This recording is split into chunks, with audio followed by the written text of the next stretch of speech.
Sebara, soy ingeniero, pertenezco al comité de ALAS. Por otro lado, soy gerente de desarrollo de proyectos en el área de gobierno en una empresa de origen chino. En esta oportunidad estoy reemplazando a mi amigo y compañero, colega Juan Pablo Coletti, que está aquí presente, por un temita con su voz. No pudo hacer la moderación de esta presentación que vamos a hacer ahora, que realmente es muy interesante. Lo que vamos a hacer en principio es la integración de tres temas que son súper interesantes. Vamos a hablar por un lado de lo que son las estadísticas. Las estadísticas principalmente tienen que ver con el inicio y el fin de cualquier proyecto que podamos abordar. En principio, si nosotros tenemos información de lo que son estadísticas, creo que la planificación en el corto, mediano y largo plazo, como hemos hablado en otra presentación por la mañana, creo que es el éxito de una buena gestión. Tener estadísticas y tener documentación e información de cómo vamos a abordar un proyecto. Y por otro lado, las estadísticas como conclusión de ese proyecto, que son básicamente el resultado de lo que quisimos lograr, o por lo menos del objetivo que nos marcamos. Seguido de eso, vamos a hablar de otro tema que tiene que ver con la inteligencia artificial, un tema tan controvertido hoy, y de qué hacemos con toda esa información.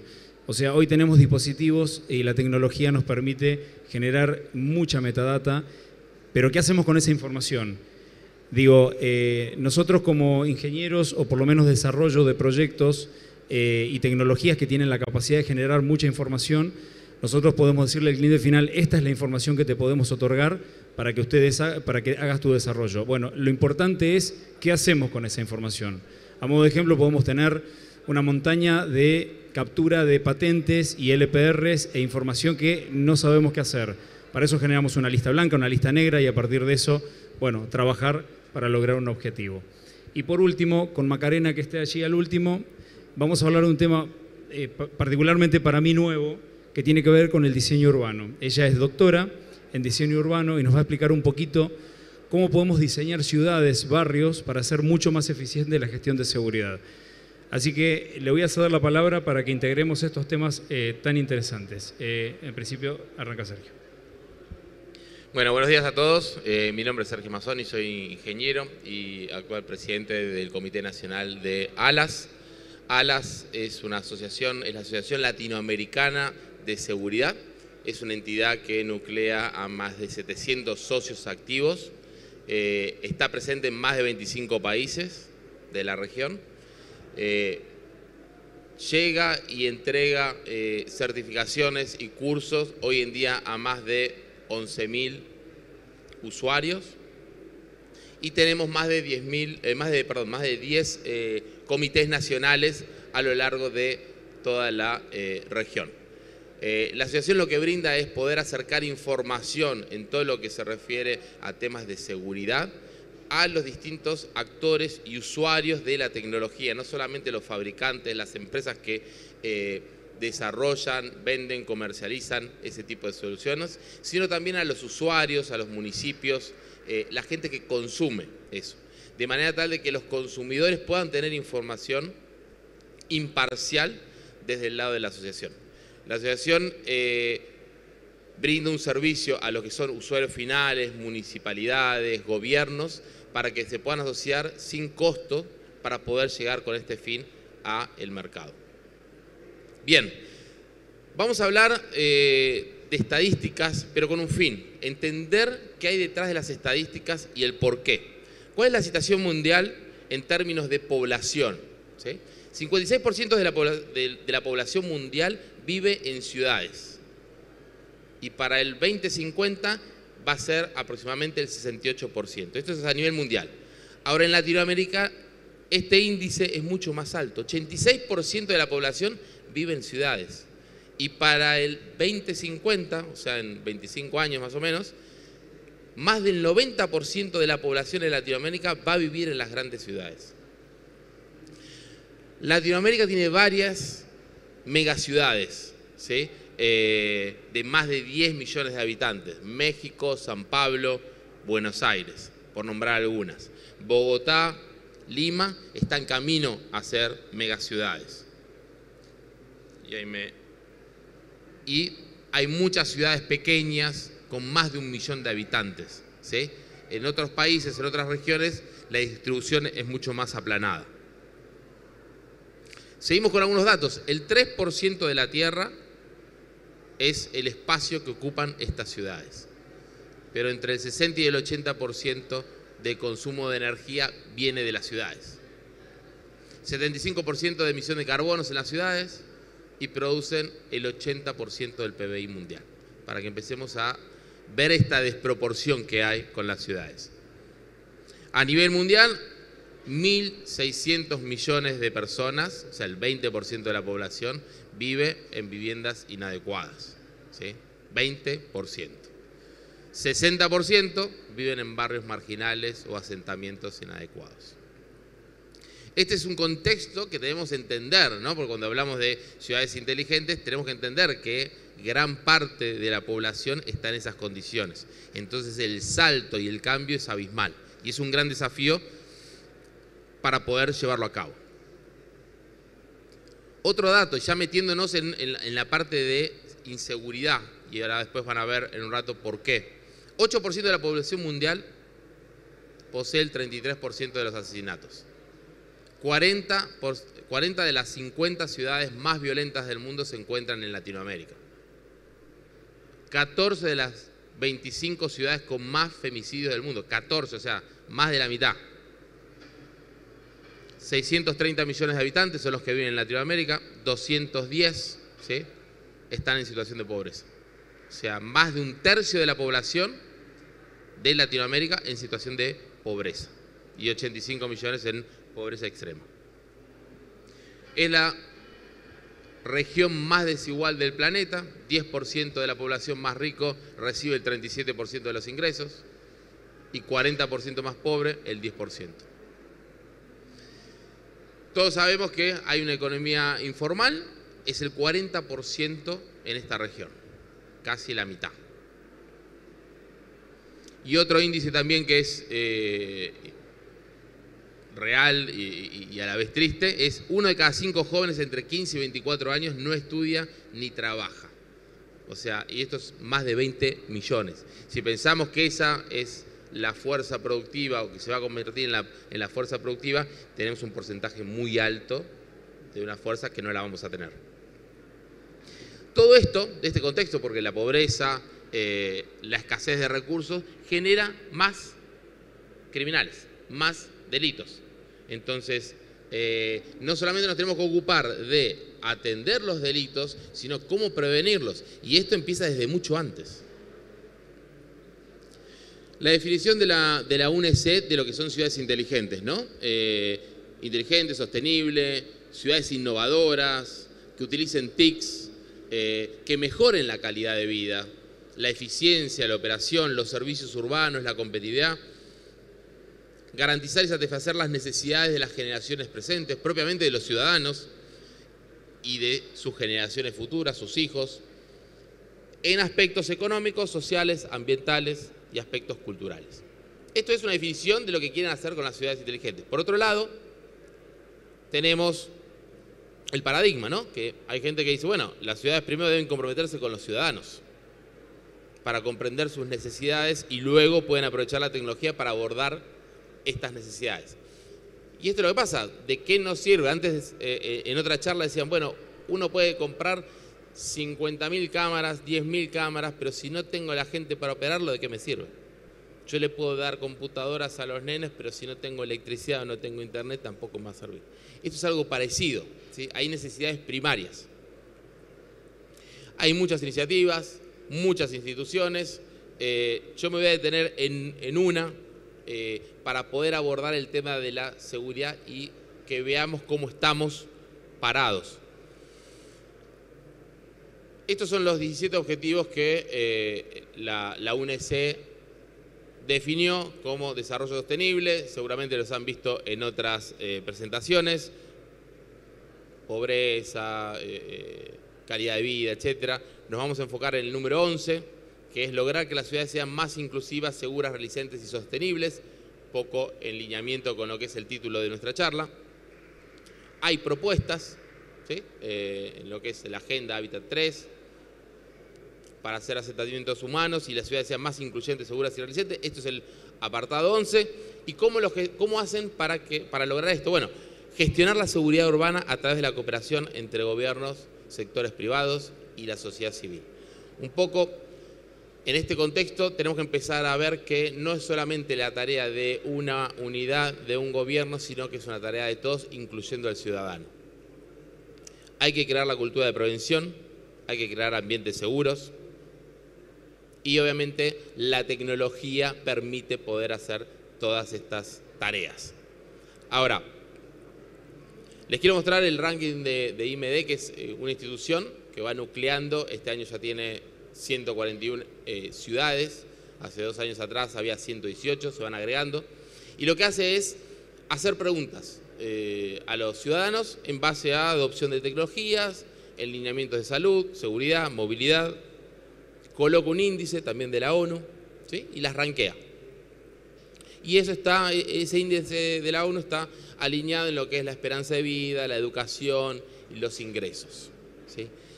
Ahora vamos a tocar 3, 4 ciudades para que vean cuál es la respuesta de los ciudadanos y por qué es tan importante el tema de la seguridad o inseguridad a la vez. México, una de las ciudades más grandes de Latinoamérica, megaciudad, está en el ranking 121, en bajada, de 141 está en bajada. El año 2021, por ahí abajo dice, estaba en el puesto número 107, 110, de 118, ¿sí? Categoría C, para que se den una idea, no sé, Berna, alguna de las ciudades europeas, escandinavas, están en categoría A, ¿sí? Nosotros estamos en categoría C, D, en Latinoamérica, inclusive algunos están en la E y la F. Si se fijan a la derecha están todos los índices y las barras. Por acá. ¿Cuál es la prioridad que tienen los ciudadanos? Bueno, la principal prioridad que tienen los ciudadanos en México es el tema de la inseguridad, más del 80%. México, todos saben, es un país muy inseguro. Ciudad de México es una ciudad muy insegura a pesar de que se hacen y se combaten el crimen a diario. Pero la prioridad de los ciudadanos es la inseguridad. Después viene el tema de salud, el tema de desempleo. Pasamos a otra ciudad, San Pablo, lo mismo. Principal índice, más del 70% es la seguridad. Y por último, Buenos Aires, también ranking 124, categoría C, a la baja. El principal indicador es la inseguridad. Después viene, creo que es desempleo, corrupción, ¿sí? Pero marcamos la seguridad como primer tópico. Y acá, un poco para cerrar la presentación y dejar el tema, imagínense que la gente no sale o está con miedo de caminar o miedo a circular por determinadas zonas por un tema de inseguridad. Eso hace que la gente, en vez de poder seguir consumiendo, tomarse un café a las 7 de la tarde o ir a comprar, a las 5 de la tarde, cuando es de noche, se guarda en sus casas. Si esa gente pudiera salir, se pudiera sentir segura, podría ir a tomar más café, podría ir a comprar más cosas, consumiría más, por ende a los comercios le irían mejor, por ende los comercios podrían contratar más gente, aumentaría el empleo, aumentaría el interés de los inversores a poder poner o querer colocar un local, un comercio al lado del otro, porque digamos le va bien, contrata gente, toma créditos. A medida que eso se va haciendo un círculo vicioso en el buen sentido, más facturación, mayor ingreso, mayor impuestos. Esto también es algo que los gobiernos o los municipios van a ver. O sea, es un negocio y es algo que cierra el círculo. Entonces, nosotros de alguna manera planteamos que las ciudades inteligentes se tienen que ver también como un modelo de negocio. Obviamente, tiene que ser inclusivo y sostenible, porque digamos, necesitamos que esa gente también pueda cumplir sus necesidades primarias. No podemos no atender esas necesidades primarias. Pero esto nos va a permitir mejorar la calidad de vida, va a traer inversores, va a generar nuevos negocios, va a aumentar el empleo y la contratación de personas, mayores desarrollos inmobiliarios, más turismo, mejora y mayor recaudación para los municipios y entidades de gobierno. Muchas gracias.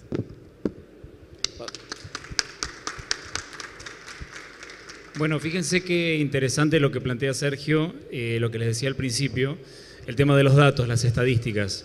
Estos parecen un montón de números, pero son los datos que nos ayudan a identificar una problemática y hacer un buen desarrollo. En ese sentido, lo que agrego simplemente que muchas veces escuché intendentes, gobernantes, mayors, decirme quiero 1000 cámaras, quiero 500 cámaras, como un título publicitario, como si esto fuera una publicidad. Y esto es justamente lo que nos ayuda a definir qué proyecto queremos definir. No se trata de la cantidad de cámaras, sino dónde queremos colocar esa cámara y cuál es el objetivo. Por decirles un dispositivo, ¿no? Un sensor, un control de acceso o lo que fuere. Esos son los datos que en principio, arrancando con un desarrollo, nos ayudan a identificar el requerimiento y la problemática de una localidad. No es lo mismo Puerto Madero que Avellaneda, que Lanús, que La Matanza, o Santiago del Estero, refiriéndonos a otra provincia. Cedo la palabra al licenciado para que nos complete entonces esta charla que estamos haciendo en relación a lo que es inteligencia artificial. Bueno, gracias José. Mi nombre es David Oxurrud, soy responsable comercial para ISS, para Argentina, Paraguay y Uruguay. Y lo que quería charlar hoy y mostrarles a ustedes es lo que nosotros llamamos la tercera ola. Es el cambio del paradigma de los despliegues que nosotros consideramos en la actualidad de seguridad. Seguramente muchos estarán de acuerdo de que inteligencia artificial es un concepto que está muy de moda este 23. Muchos conocerán a OpenAI o capaz a su programa ChatGPT, muchos lo habrán usado. Pero la incursión de este tipo de soluciones basadas en inteligencia artificial es un desarrollo que se viene haciendo hace décadas con respecto a este tipo de soluciones, ¿no? Pero ¿qué es lo que cambió? ¿Qué es lo que apareció ahora que hizo que tome más relevancia todo este tipo de soluciones? Cuando hablamos de lo que es Smart City o soluciones, ciudades inteligentes, nosotros respecto a lo que es seguridad urbana tenemos un despliegue de cientos de miles de dispositivos, sensores como comentaba ahí José. Todos esos sensores, toda esa información que captan estos dispositivos es guardada en grandes bancos de datos, servidores, información que luego nosotros utilizamos cuando nos llega un requerimiento. Todos estos sensores son apoyados con diferentes módulos que le dan un soporte para los operarios, los operadores, puedan manejar de forma eficiente esta información. Como os comentaba, toda esta información está guardada en estos grandes bancos de datos, en estos centros de cómputo, pero esa información no era aprovechada de forma eficiente. La teníamos ahí guardada y la utilizábamos cuando nosotros recibamos un requerimiento, capaz por un altercado o por una necesidad judicial o de una institución pública. Pero si no había ninguna necesidad, estaban esos datos guardados ocupando grandes cantidades de almacenamiento y subiendo los costos. Lo que llamamos la tercera ola y lo que nosotros consideramos la tercera ola es este cambio en el paradigma de la seguridad.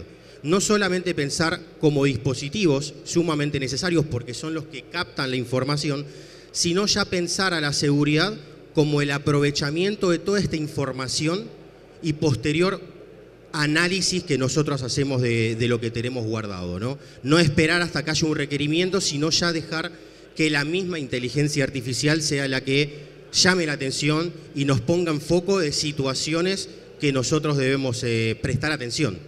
Y de esa forma actuar casi al instante de cuando ocurre un hecho delictivo en una ciudad con un sistema de inteligencia artificial, ¿no?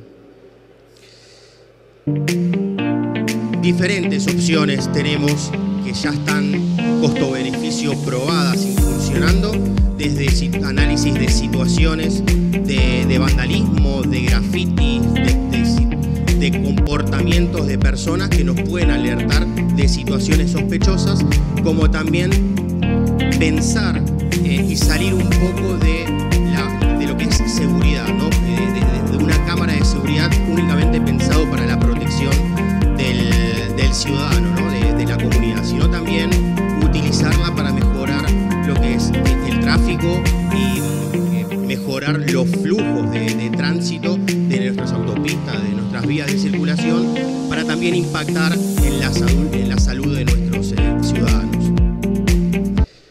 Pero como decía un gran filósofo, todo don conlleva una gran responsabilidad. Lo que nosotros debemos y nos tenemos que responsabilizar como proveedores de servicio es en brindar toda la información y la transparencia a los usuarios, que son los ciudadanos, que son los municipios, las municipalidades, las ciudades, de cómo funciona y cómo nosotros guardamos la información que genera todo este tipo de soluciones y despliegues de inteligencia artificial. De nosotros corresponde tener las mejores prácticas, ser transparentes, poder ser auditados para que cualquier ciudadano que requiera validar que su información esté siendo utilizada de forma correcta y únicamente para brindar una mejora en la seguridad y que viva y circule de forma más tranquila, tener esos dispositivos como para sacar los estigmas que hay también en lo que es la inteligencia artificial. De ahí surgen un montón de herramientas que distintas soluciones que están acá, que los invitamos a visitar, para que cada uno les muestre también de cómo funciona y cómo protege la información de las personas. Entonces, en resumen, la inteligencia artificial toma este lugar de poder aprovechar de forma más eficiente toda esta información que generan los múltiples dispositivos en un despliegue de seguridad. Y nosotros, con la información que es guardada de esta inteligencia artificial, podamos ser transparentes hacia los contribuyentes y los ciudadanos. Simplemente eso, y bueno, ya ahí terminé con la presentación. Bueno, muchas gracias.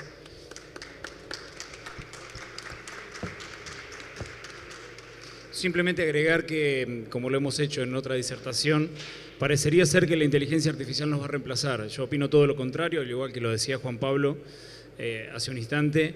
La inteligencia artificial yo creo que viene a fortalecer la capacidad operativa del monitorista o la persona que está trabajando detrás de un monitor visualizando cámaras o dispositivos.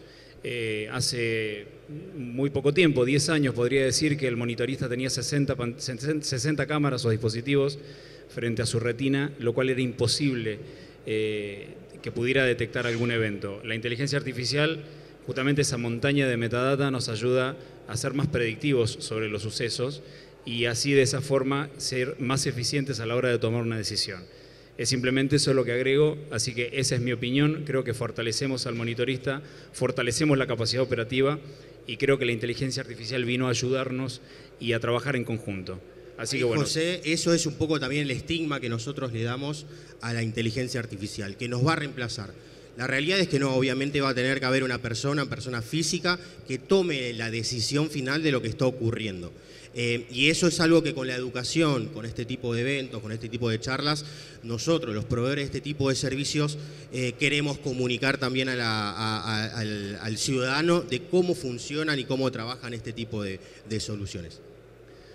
Bueno, siguiendo entonces con estas presentaciones, ya hablamos de estadísticas, hablamos de inteligencia artificial y todo esto nos lleva a ser mucho más eficientes. Entonces vamos a cerrar esta charla con la participación de la doctora. Macarena nos va a contar cuál es su función, a qué se dedica y cómo de alguna manera con su aporte en la arquitectura nos ayuda a ser mucho más eficientes todavía. Hola, muchas gracias. ¿Cómo están? Quería primero que nada agradecer a Smart Cities, todo el equipo, por la invitación, al gobernador de Santiago del Estero y a FIRA Barcelona también por esta invitación. Yo les voy a hablar un poco de la seguridad urbana, pero desde la perspectiva de cómo diseñamos las ciudades y también de quiénes las vivimos, cómo las sentimos las ciudades. Y la primera reflexión es que para que una ciudad inteligente sea segura, tiene que ser segura de forma objetiva, pero también subjetiva. ¿Qué significa esto? No solamente tenemos que reducir crimen y violencia, sino que tenemos que reducir la percepción de inseguridad. Porque nosotros podemos tener ciudades que no tienen crímenes, pero si yo siento miedo, no voy a usar los espacios de la ciudad. Entonces tienen que ser inteligentemente seguras, objetiva y subjetivamente. Para eso tenemos que entender el fenómeno del crimen, de la delincuencia, que es multivariado, es muy complejo. Y también tenemos que entender lo importante que es la prevención y la disuasión del delito. Tenemos que anticiparnos a que ocurra el delito, no cuando ya ocurrió, sino que qué podemos hacer antes. Para eso tenemos que entender que el crimen, existe crimen de victimización, que es cuando ocurre el delito, pero también tenemos la percepción de inseguridad. Todos nosotros tenemos el instinto de supervivencia, ¿verdad? Y que nos alerta en caso de peligro.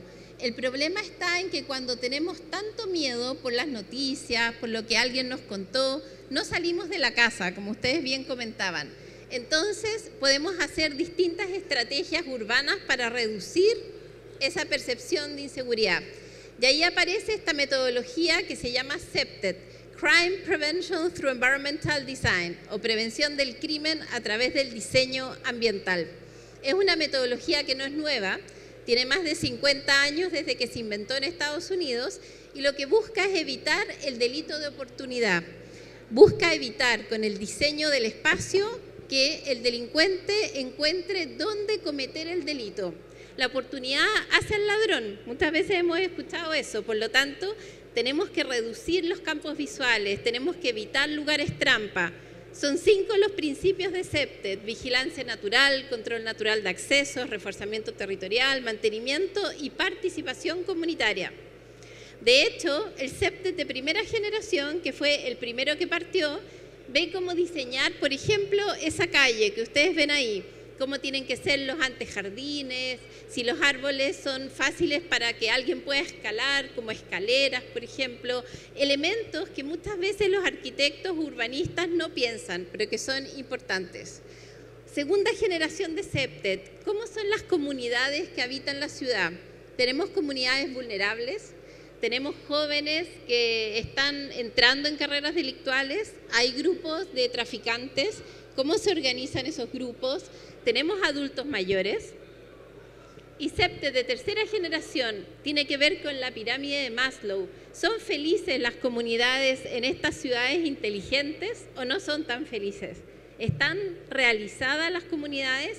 ¿Y por qué? ¿Qué tiene que ver eso con seguridad? Tiene todo que ver porque si yo me siento muy feliz en mi espacio, lo voy a cuidar, me va a importar mi espacio, pero si no me siento conectada con el espacio, me va a dar lo mismo. Más luz, ¿es más seguridad? ¿Ustedes qué creen? ¿Más luz es más seguridad? Sí, me dicen que sí, algunos piensan así. Bueno, es la iluminación apropiada, según CEPTED. ¿Y qué significa eso? Es la iluminación apropiada al delito que queremos reducir. Por ejemplo, no es la misma iluminación si hay violaciones en el espacio público que si hay robo de carteras. No es la misma iluminación si queremos evitar homicidio. Y eso, las ciudades, ¿ustedes creen que lo piensan cuando ponen iluminación? No necesariamente. De hecho, tenemos estudios que muestran en Honduras pusieron iluminación y el crimen aumentó.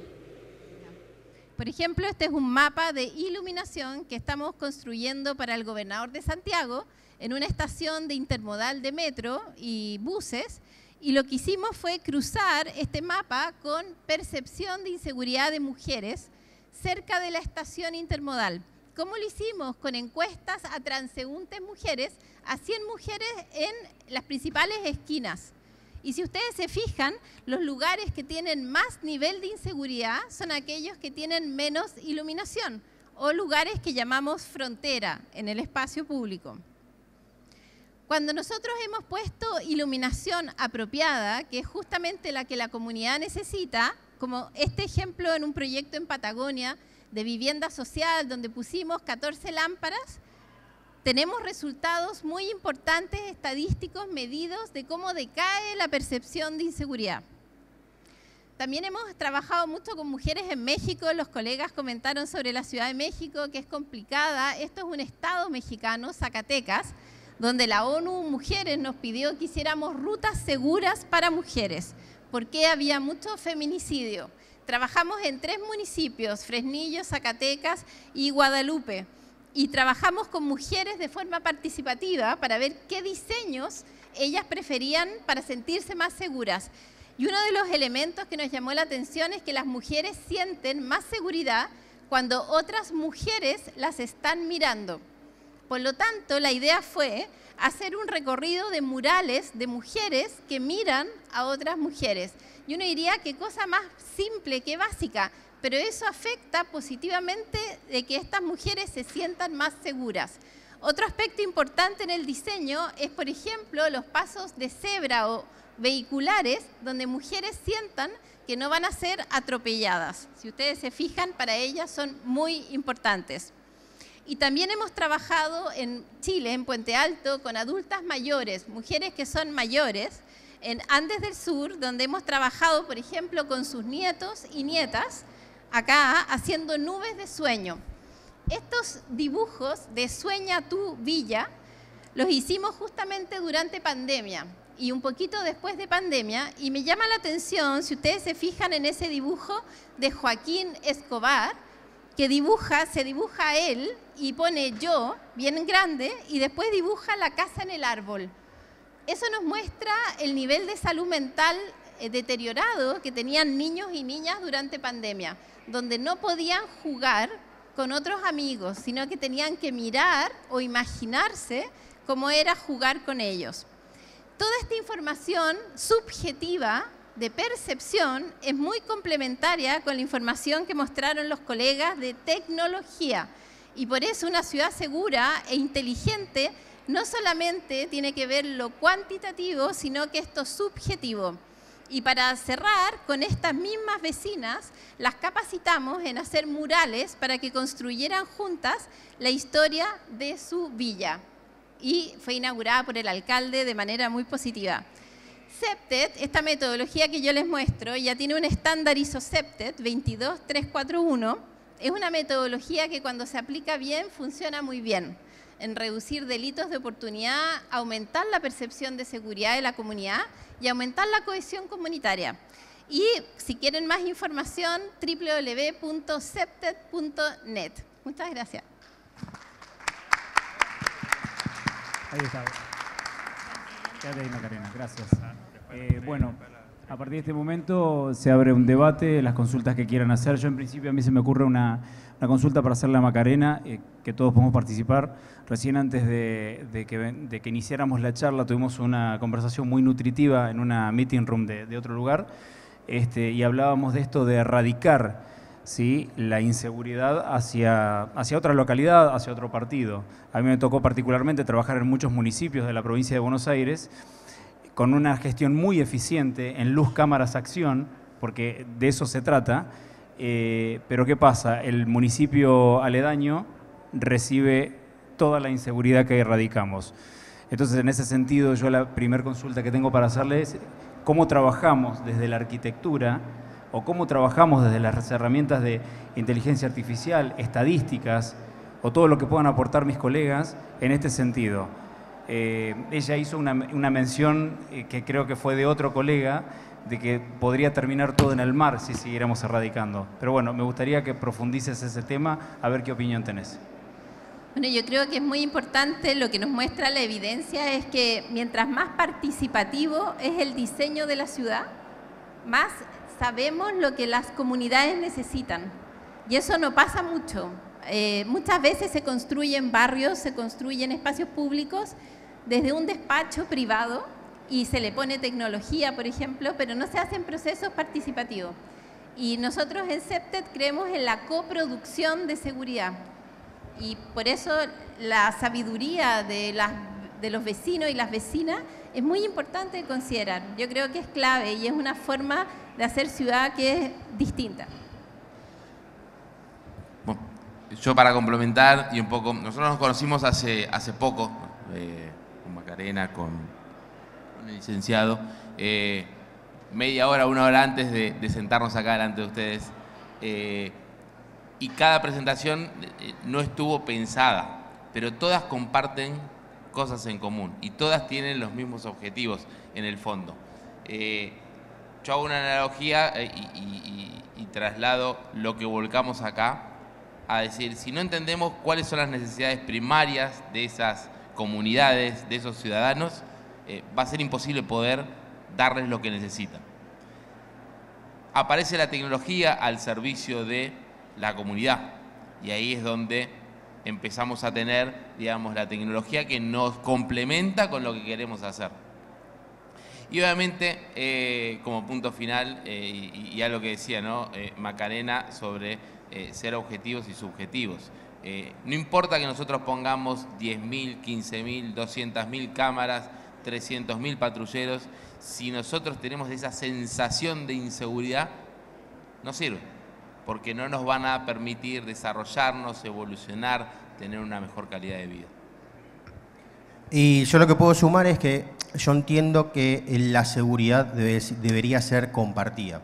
Ahí José comentaba de que había un municipio que había implementado nuevas soluciones y que había erradicado, por así decirlo, todos los hechos o los incidentes que tenía, y esos mismos se migraron y se mudaron hacia un municipio aledaño, a un costado. Yo creo que las tecnologías o la inversión en tecnología no debería, si bien ataca ciertas necesidades de las comunidades, debería ser compartida para el resto de las comunidades para aprovechar esa inversión que hizo el vecino. En caso de que, por ejemplo, se haya, como decía acá José, se haya migrado los hechos delictivos, la comunidad que hizo la inversión debería poder compartir esa información como para también ayudar y ser más sociables en lo que respecta a soluciones y a inversiones públicas. Y de esa forma se genera una comunidad, ¿no? Una comunidad que puede ser de un municipio, de varios o de una región, y poder ayudar a todos a tener un beneficio de la seguridad, el derecho a poder circular sin ningún problema.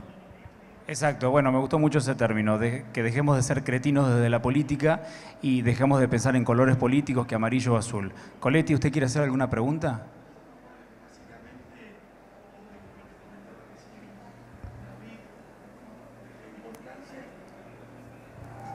Gracias. La importancia del trabajo interzonal, interregional, pero para todos los conceptos de lo que es seguridad, y como comentaba la doctora, importante de escuchar realmente al ciudadano, obviamente utilizando diferentes métodos para sacar un resultado más eficiente.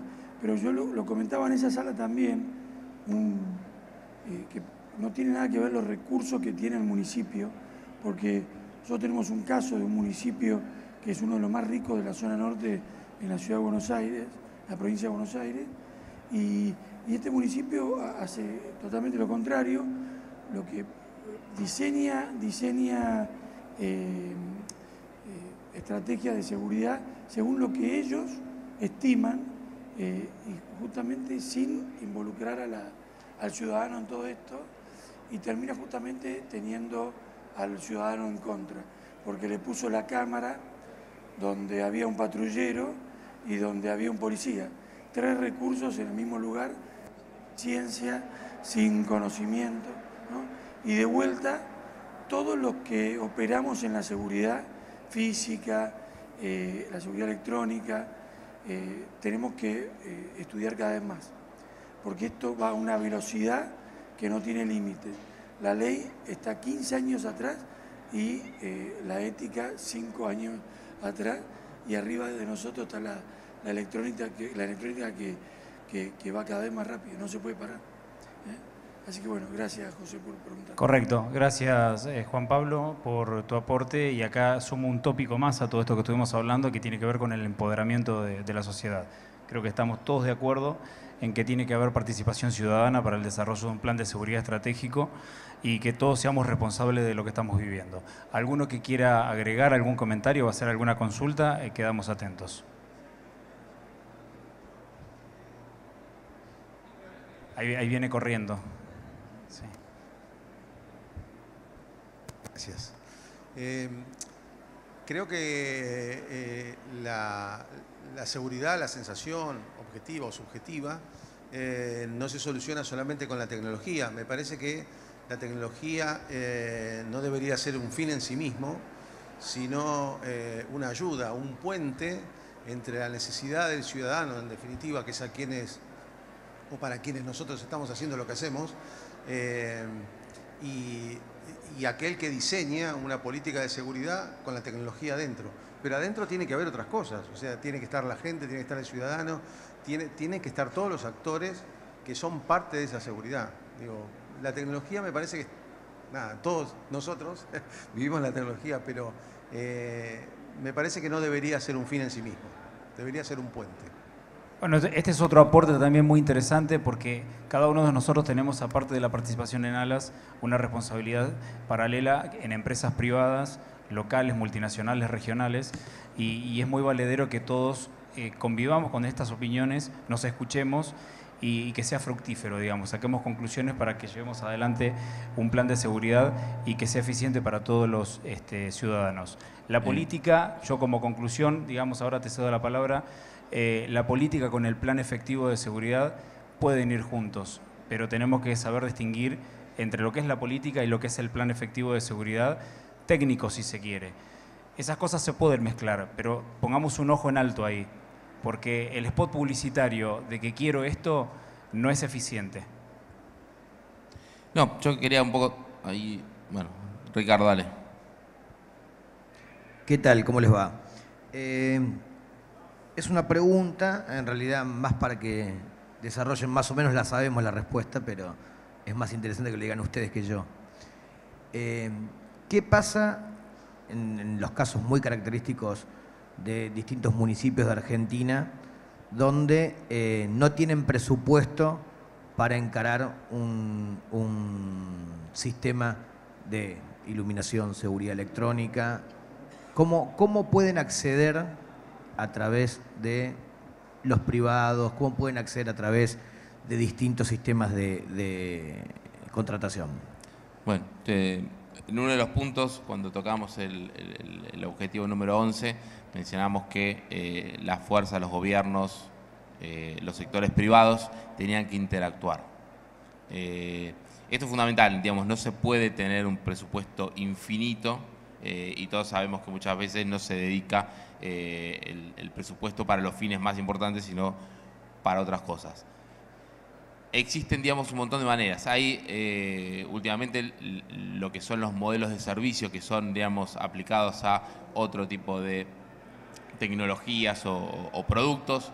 Hablábamos hoy a la mañana sobre lo que eran los modelos comerciales, ¿no? Esto de antes comprábamos el cassette, comprábamos el CD, hoy nos descargamos la música que queremos en el momento que queremos, por el famoso como servicio, as a service. Bueno, en la seguridad también empiezan a aparecer este tipo de modelos comerciales donde se pueden contratar los servicios como, bueno, valga la redundancia, como servicio, las soluciones como servicio. Ese es uno de los caminos más cortos, ¿sí? Para poder, digamos, adquirir productos, ¿sí? Con presupuestos segmentados. Lo que sí es muy importante es tener un plan de lo que se quiere hacer y no porque no se tiene el dinero o no se llega, tratar de decir, bueno, digamos, no llego a comprar las 2000 cámaras que me recomiendan o que debería tener y bueno, pongo algo por poner, por mostrar que estoy haciendo algo. No, hay casos que, bueno, el que hablamos hoy a la mañana también, con el sistema de la Ciudad de Buenos Aires, que demoró 12 años en llegar a lo que es hoy ese sistema. Entonces, pasaron barreras políticas, partidos, presidentes en el medio,